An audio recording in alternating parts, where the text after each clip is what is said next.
नमस्कार दोस्तों, मैं सुखदेव साहू आज आपको बताऊंगा इजी ओडिया लूप के बारे में। तो चलिए दोस्तों, वीडियो में बने रहिए और हमारे चैनल को लाइक शेयर कमेंट सब्सक्राइब जरूर करें। तो इसमें टोटल है दोस्तों 1 से लेकर 18 तक फाइल। इसको मैं डिटेल में आपको चला के बताता हूँ।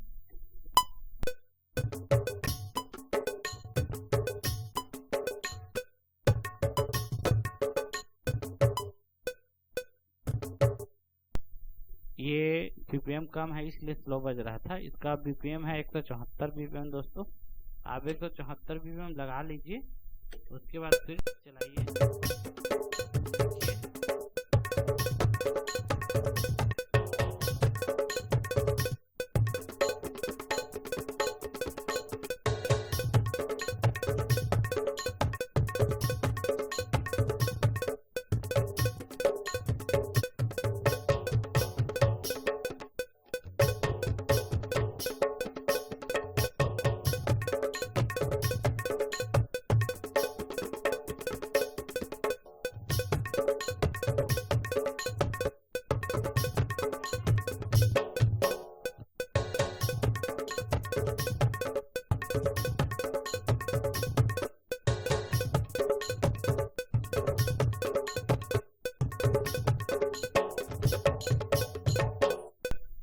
इस तरह का लूप है दोस्तों। ये लूप आपको जरूर पसंद आया होगा। ओके, थैंक्स, नमस्कार दोस्तों।